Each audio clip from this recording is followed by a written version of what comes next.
Today marks the 4th month of the war in Gaza. 4 months of violence, deaths and loss. Is peace anywhere in sight?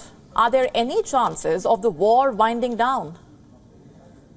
2 weeks ago, Israel sent a proposal to Hamas. It was negotiated by the US, Qatar and Egypt. What was on the table?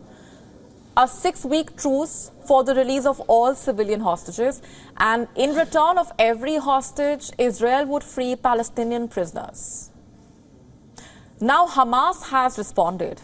It has laid out its demands. US President Joe Biden says they are over the top, and he may be right. Hamas is not satisfied with a 6-week ceasefire. It wants the guns to be quiet for 4.5 months. Basically, it is seeking a permanent end to the war. And for that, Hamas has put forward a 3-stage plan. It wants 3 phases of truce, each 45 days long. In the first phase, Hamas would release all female Israeli hostages, males under 19, the elderly and the sick. The remaining Israeli male hostages would be released during the second phase. And in return, Hamas wants 1,500 Palestinian women and children to be freed from Israeli jails. And in the third phase, bodies would be exchanged. And by the end, Hamas expects Israel to withdraw its troops and reach an agreement on how to end the war.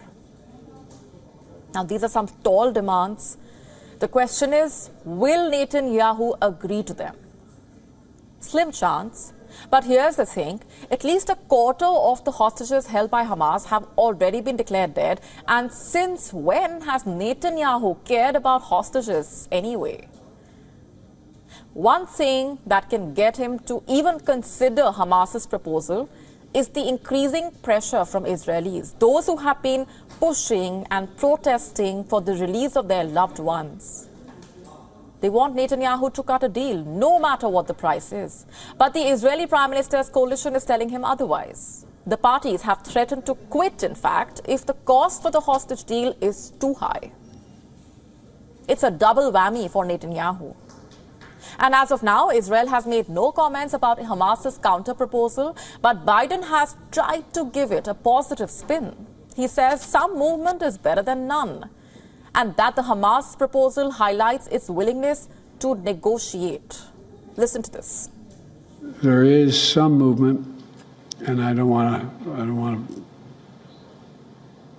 well, maybe choose my words. There's some movement. There's been a response from the opposition, but yes, I'm sorry, from Hamas. But it seems to be a little over the top. We're not sure where it is. There's a continuing negotiation right now.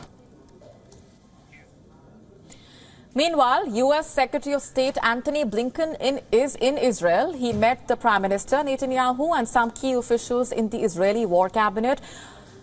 The stakes were already high, but they got even higher after the Hamas proposal. Blinken is tasked with pushing Israel towards a humanitarian pause, and it's not going to be easy. Just on Monday, Netanyahu rejected the idea of a ceasefire. He repeated what he has said multiple times. The war will continue until Hamas's leadership is killed. The US has had to put intense pressure on Israel, even for smaller decisions like sending aid into Gaza. The civilian death toll of the war is way too high, and it will only rise further as Israel moves its operations into Rafah, where thousands of Palestinians have fled. And in such a scenario, the Hamas proposal seems a far cry from reality. But we will still be looking out for Netanyahu's response. WION now available in your country. Download the app now. Get all the updates on the move.